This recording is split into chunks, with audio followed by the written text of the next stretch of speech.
Bismillahirrahmanirrahim. Assalamualaikum warahmatullahi wabarakatuh. Waalaikumsalam warahmatullahi. Alhamdulillahirabbil wassalatu wassalamu ala asyrofil anbiya'i wal mursalin Allahumma shalli ala sayyidina Muhammad wa ala ali sayyidina Muhammad. Para pemirsa Sang Fajar, kembali lagi kita bertemu. Alhamdulillah kita bisa berkumpul lagi di channelnya Sang Fajar. Bersyukur pada Allah yang telah memberikan kita nikmat sehat sampai saat ini, dikasih kesehatan, dikasih keimanan, dikasih bisa beraktivitas berhari-hari. Nah kebetulan pada malam hari ini saya ditemenin sama Bang Iwan, sama ini siapa namanya, Yuda. Itu ya kru baru, bukan kru baru sih ya, tamu baru, tamu lama tapi baru nongol. Baru nongol. Ya. Gitu. Ini namanya Iwan, yang ini Yuda. Salawat Nggak apa-apa, sambil santai. Tercurah agungkan kepada baginda kita Nabi Muhammad Sallallahu alaihi wasallam serta keluarganya, sahabat-sahabatnya. Semoga kita mendapatkan syafaat beliau di yaumil akhir. Amin. Malam hari ini khusus tadi saya sudah bilang kita sedikit menyinggung atau membahas tentang amaliyah yang selama ini selalu amaliyah kita di sekitar kita, terutama yang mau nggak mau harus kita hadapi, dan mau nggak mau kita jangan menutup diri, karena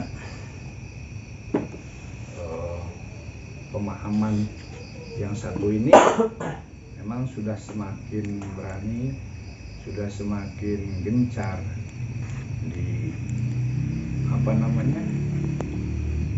diiniin ke masyarakat, mau lewat masjid-masjid ataupun lewat secara ini biasa gitu. Nah, saya mau mengulas awal dari ini, kalau sekarang sih mereka menyebut namanya ini salafi, mengaku-ngaku ahlus sunnah wal jamaah, tapi perlu di garis bawahi, ahlus sunnah wal jamaah di sini paham nggak arti ahlus sunnah wal jamaah? Karena kelompok-kelompok ini dari zaman Rasulullah sudah ada, sama persis seperti itu. Kalau ahlus sunnah wal jamaah intinya gini, kalau ahlus sunnah wal jamaah dia nggak menyesat-nyesatkan orang, dia nggak menghakimi orang, dia sesat, dia bid'ah, dia kafir. Ya. Nah, orang-orang pemahaman seperti itu di zaman Rasulullah sudah ada. Gitu. Saya flashback zaman dulu, riwayat zaman dulu ketika Rasulullah memberikan tausiah, tiba-tiba ada yang salah satu jamaah ada yang berdiri dan berkata kepada Rasulullah, "Ya Rasulullah, ittaqullah, ittaqillah." Artinya yang artinya ya Rasulullah, bertakwalah sama Allah. Itu kan sama aja menghardik gitu loh. Nanti kita sesi ngobrolnya ya. Ini saya flashback dulu riwayat Rasulullah. Apakah Nabi membalas dengan kata-kata seperti itu? Enggak. Diam. Itulah Nabi Muhammad SAW. Dan ketika itu Sayyidina Khalid bin Walid sedang menghunus pedang, taknya gemeteran, menahan emosi melihat kekasihnya Rasulullah SAW dihina, dihardik sama seseorang. Alhamdulillah. Sampai Khalid bin Walid ini bilang, minta izin ke Rasulullah, "Ya Rasulullah, izinkan saya menebas kepala orang itu." Kata Rasul itu, "Sudah, jangan." Kata Nabi itu. Jadi Rasulullah diam, tidak berkata apa-apa. Dihardik Rasulullah, dihardik orang itu dan Khalid bin Walid yang emosi, dan Nabi dihina tapi beliau tidak membalas. Apa kata beliau kepada Khalid bin Walid? Biarkan dia, mungkin dia masih sholat. Kata Khalid bin Walid, wah Rasulullah, dia tidak sholat, dia busuk hatinya. Gitu. Apa kata Rasulullah? Saya tidak diperintahkan untuk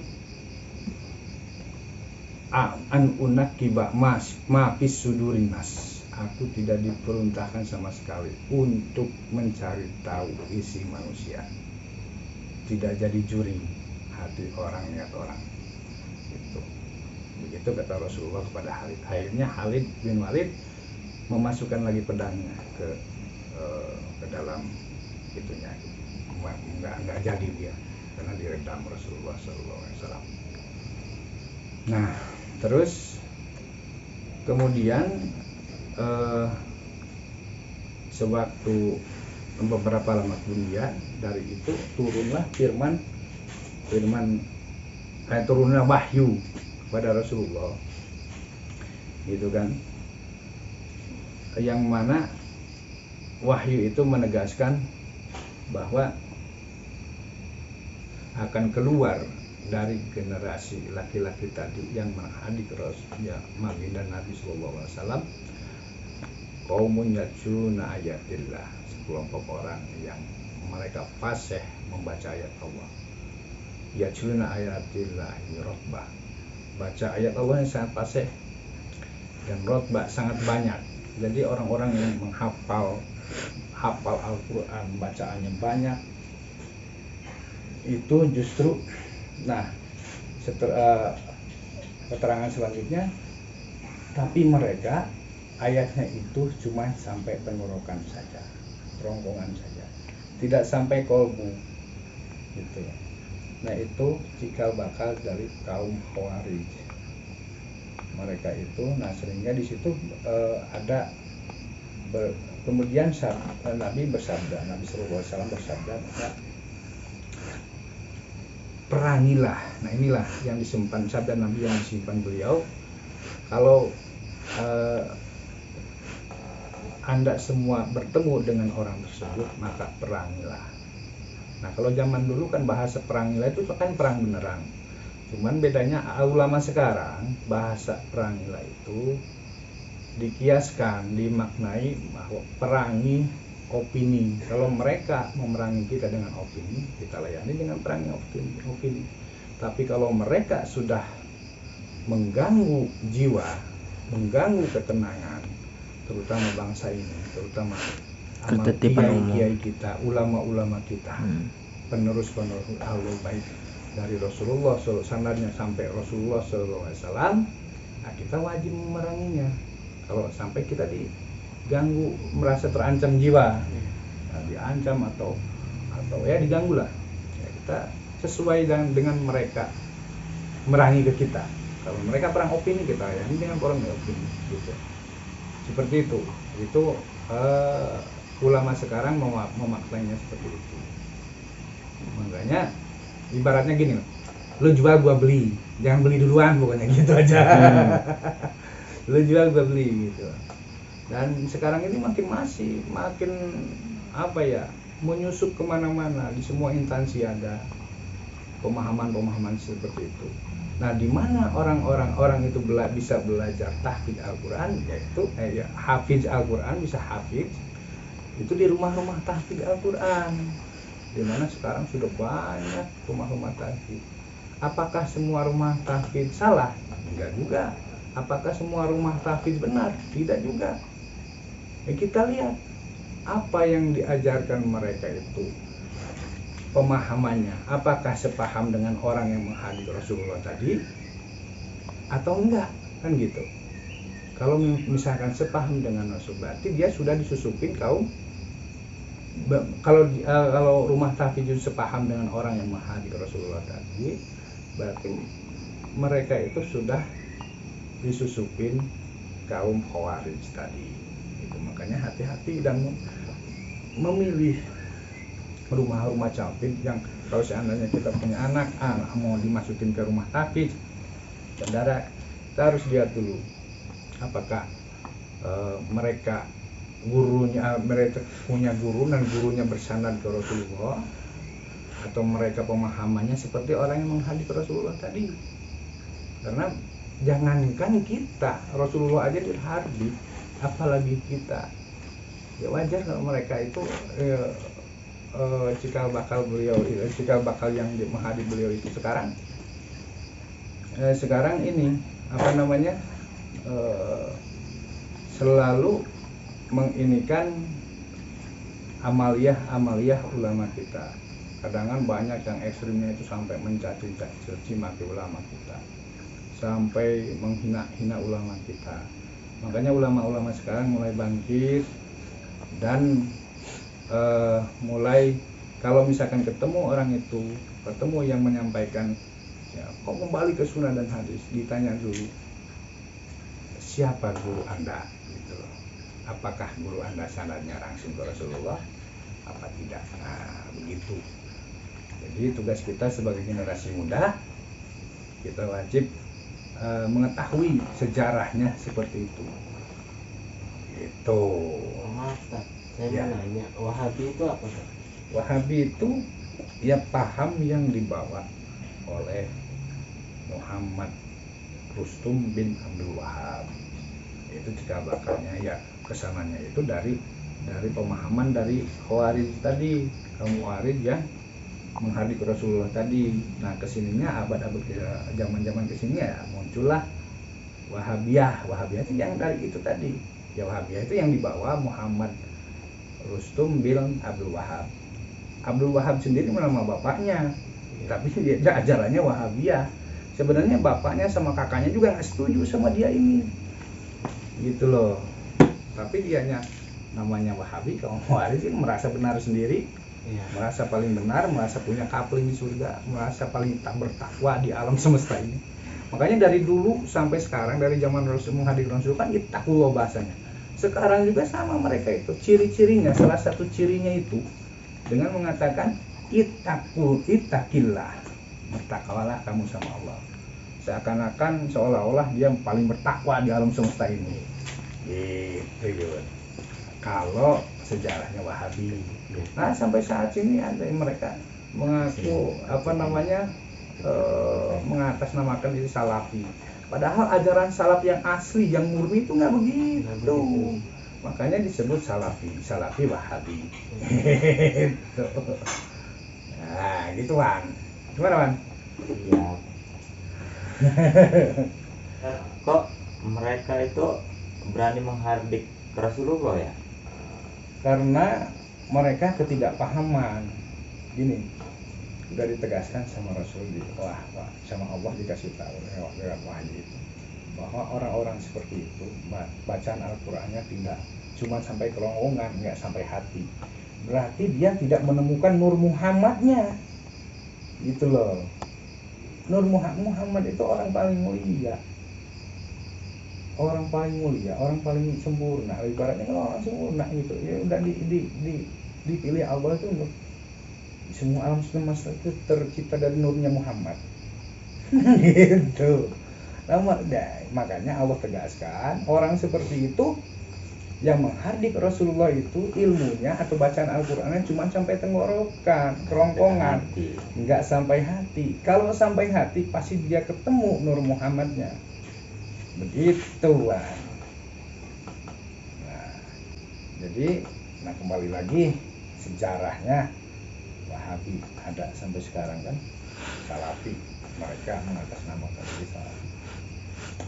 Dulu kalau nggak salah tahun 1820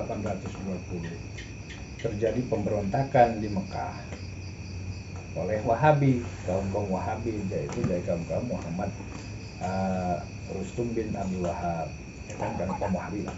Terjadi pemberontakan sama kaum Wahabi dan dibantu oleh Inggris sama Prancis, gitu loh.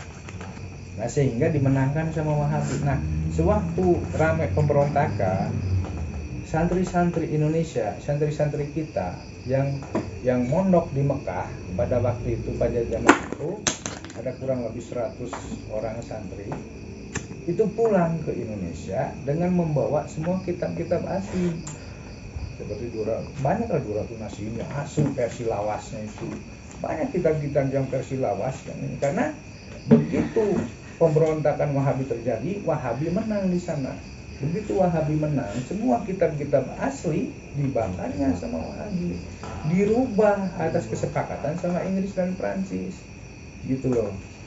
Nah, dibawa, untung aja ini kitab-kitab yang asli, udah beribu-ribu kitab yang asli itu dimasukkan ke dalam dus, dibawa sama santri dari Indonesia kurang lebih 100 orang, yang sekarang di antaranya salah satunya Kiai Haji Hasyim Asy'ari, pendiri Nahdlatul Ulama, itu yang membawa kita di Indonesia. Terus banyak lagi yang Kiai Genggong, Kiai Kerapia, banyak itu, malah Mbah Jubair, ayahnya Mbah Maimun Jubair almarhum. Nah itu santri di Mekah pada waktu terjadinya pemberontakan Wahabi itu dulu, itu sejarahnya Wahabi. Makanya kenapa kita harus membela NKRI, ya itu Allah selamatkan kitab-kitab asli dari kejahatan kelompok ini, ya kan, dari pembelokan kitab-kitab lah, kok udah dirubah semua kitab itu setelah Wahabi menang. Itu diselamatkan di Indonesia. Sekarang masih ada kitab-kitab asli di kita ini di Indonesia, dijaga, dirawat. Makanya kita kenapa harus menjaga Indonesia? Karena di dalamnya ada itu. Gitu. Makanya kita sebagai generasi muda, ya bukan untuk Nahdlatul Ulama aja, kita supaya kita semua Ahlussunnah wal Jamaah itu ada di dalamnya itu kan yang benar-benar mengamalkan Ahlussunnah wal Jamaah. Satu Nahdlatul Ulama, 2 Muhammadiyah, terus Jamaah Tabligh, ya kan? Kebanyakan 80% memang Jamaah Tabligh, ada Ahlussunnah wal Jamaah banyak, gitu loh. Nah, terus Torekoh, jamaah Torekoh, Naqsabandi, Idrisiyah, kan itu banyak, ya kan?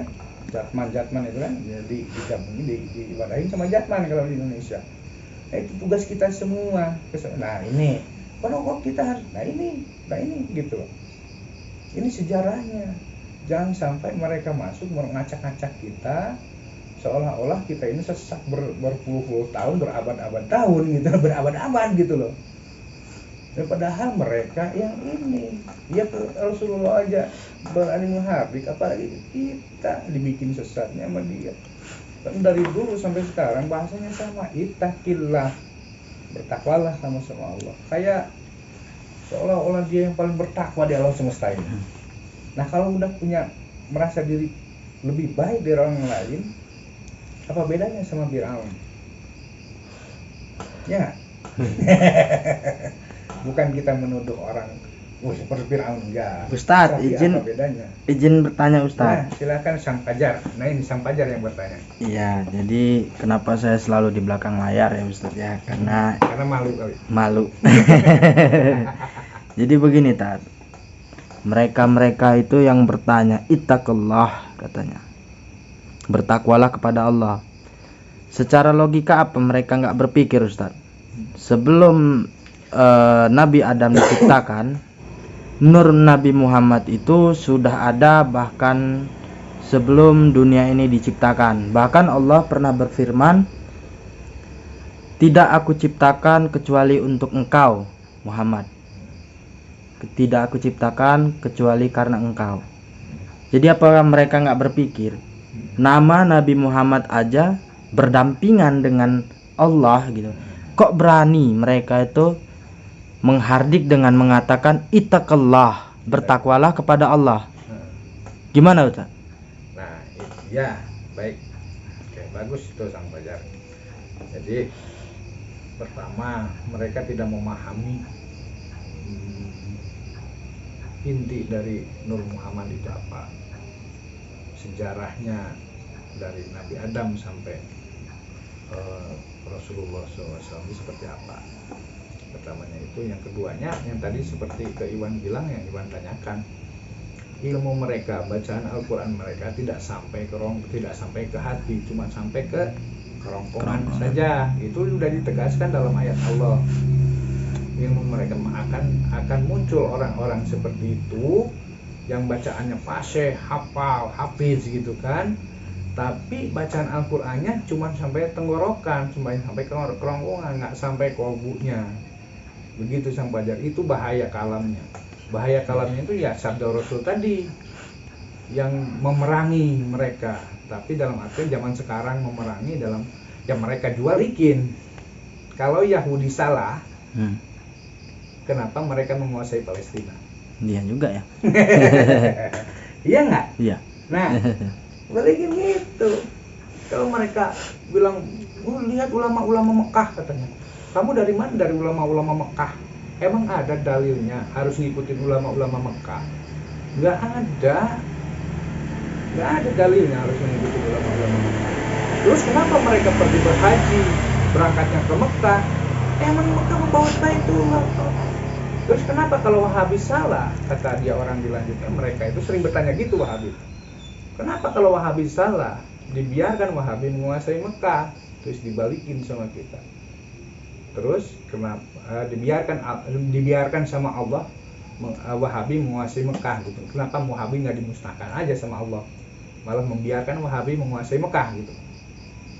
Nah, dibalikin sama kita. Nah, kalau Yahudi salah, kenapa Allah juga membiarkan Yahudi menguasai Palestina? Mungkin untuk pelajaran kita itu. Mengambil pelajaran menyikapnya kayak gimana. Kalau dimusnahkan tuh nggak ada ayat Allah yang menerangkan bahwa pemahaman seperti yang menghardik Rasulullah tadi akan nanti muncul di generasi-generasi sekarang. Kitanya nggak berpikir sang pajar. Iya. Makanya dikasih sama Allah kita harus bertafakur gitu kan, harus bisa memilah. Di situ ada harus lebih mendalami segala sesuatu tentang hal ilmu agama itu ke guru-guru yang maksum gitu loh. Guru-guru yang jelas sanadnya sampai ke Rasulullah gitu loh. Kadang kan kebanyakan sekarang buka Google jadi Mbah Google, buka YouTube jadi Ustaz YouTube. Iya, Ustadz, berhubung durasi sudah menipis Ustadz ya, sebenarnya obrolan kita ini masih seru Ustadz. Dan untuk penutupannya silakan Ustadz membaca ayat-ayat penutup. Bukan ayat yang sang pajar. Ya nanti kalau ngaji mah sesi khusus. Dia mau mancing-mancing biar gue ngaji dari kemarin nih. Ya buat para subscriber semuanya ya, tolong dukung Ustadz supaya ngaji. Kita pengen dengar suara Ustadz ini yang merdu ini. Masya Allah, tabarakallah. Ini bener, nanti ada lah. Ada sesi ngajinya. Kapan Ustadz? Jalunya kapan ngajinya?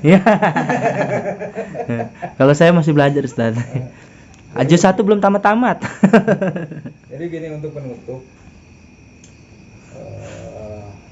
pesan buat generasi muda kita, jangan mudah terpengaruh, jangan mudah terpancing hal-hal yang berbau agama, karena bisa jadi itu propaganda dari mereka. Gitu. Kalau misalkan mendengarkan satu ceramah atau ustadz ini ditanya dulu yang memberi nasihat kepada kita, guru antum siapa? Apa gurunya itu bersanad kepada Rasulullah enggak, kan gitu. Terus yang keduanya ya kita apalagi yang kebanyakan sekarang ini yang memvonis orang ya kan, mensesat-sesatkan orang, membid'ah-bid'ahkan orang, amalia orang lain, musik-musik amalia orang lain lah. Kita harus berhati-hati dari orang-orang seperti itu. Tugas kita adalah memerangi itu, tapi memerangi dalam artian bukan perang sesungguhnya, tapi perang akidah gitu. Kita harus menjaga akidah kita semua sebagai generasi muda supaya tidak gampang terpengaruh dengan hal-hal yang berbau agama gitu. Begitu dari saya ya, kita penutupnya kita baca doa di baratul majelis. Subhanallah, astagfirullah, astagfirullah. Wassalamualaikum warahmatullahi